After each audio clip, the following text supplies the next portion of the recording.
Hi, friends. Welcome back. I'm Elisa Cecilia Allgood, and this is the Allgoods, Vietnam through the eyes of love. Today's letters are from Monday, December 20th, 1971. There are 3 letters today, 1 from my mom and 2 from my dad. Yesterday, my mom wrote twice, including one at 2:30 in the morning, unable to sleep. And today, the pattern flips. My dad writes twice, once in the early morning and once later that night. In that rhythm, it matters. There is no way for them to know what's happening in real time. There's no texting, no email. Phone calls are rare and complicated. And every day my dad writes, he has no idea if my mom has gone into labor or if he's already become a father. What's new today is how clearly my dad names it. He writes that he's nervous. He writes that becoming a daddy while being so far away has him jittery.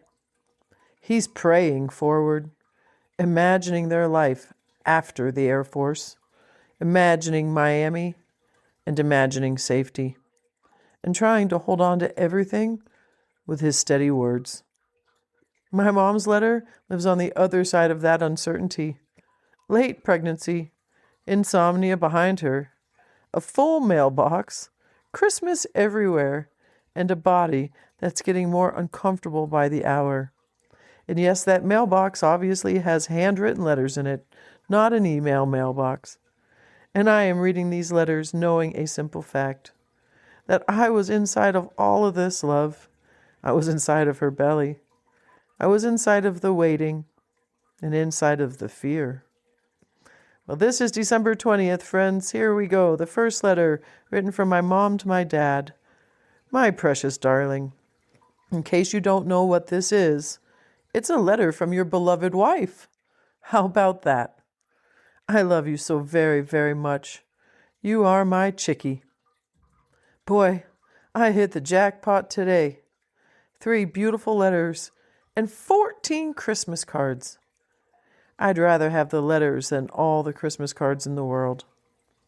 After my night of insomnia, I was able to sleepy until 11 a.m. It worked out fine because with the Christmas rush, Joe doesn't get here until about noon. I checked the mail, and Joy was there, and I got Paul and Becca to take them. Turned out I ended up having brunch with them. We watched the soaps and we came home. We got a Christmas gift from Mom and Daddy, and I asked her not to give us anything because I wanted money for clothes after I delivered. Well, she didn't think that was fair because you wouldn't get anything. And she loves you as I do. Well, almost. Anyway, Becca and I snuck a sneak peek. It's an electric fry pan. I think that was a good choice on her part. She also sent us $20. I got a nice card and a letter from Dean, which I'm forwarding to you. I got some cards from Lynn and Zima. Get this, Lou Ricky. Also got one from Tommy Anderson, Rack and Joe Pierce, Victor and Lucille, Melinda and Goodwin, your mom and dad, and plus some others like Terry, etc. Did you get any Christmas cards? Several people called for your address. I hope so. I want your Christmas to be as happy and cheerful as possible without your wife. I love you, darling. Well, tonight Becca made spaghetti and I made the salad. Joy made the bread. Jack brought the wine, and we all ate at the Robertsons. I'm so full. I heard if you eat a lot of Italian food, you'd go into labor. I don't feel like it's going to work for me. All I feel is stuffed. We watched the Liberty Bowl. Tennessee won in the last 2 minutes, 14-13, over Arkansas.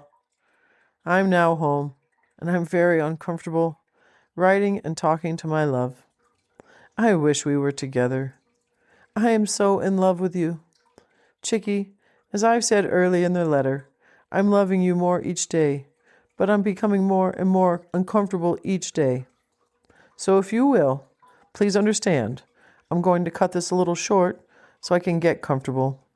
I think you would understand. I am yours and only yours. And that's the way it will be until death. Always remember that. I love you so very, very much, with all of my heart and soul, forever and always, Sarah. While my mom is surrounded by people, food, cards, and Christmas noise, my dad is waking up in Vietnam and doing what he's been doing for months. He's been reaching for her with his words.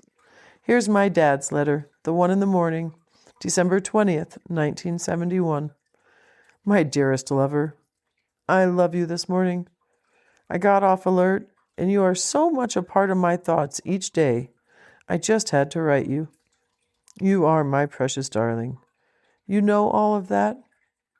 I bet you do. I ran a few errands. I'm about to go to the club and get a sandwich. I saw Bill Fitch at the hospital today. I had to go there and sign my incoming flight clearance. I'm now back in my room, doing some recording and talking to my lover. Boy, your ears should be really praying, I tell you. Baby, love me as I love you. I know that's a foolish request because you always do. Bill Fitch did ask about you. Have a good day, my love. I am yours forever. Love, Dick.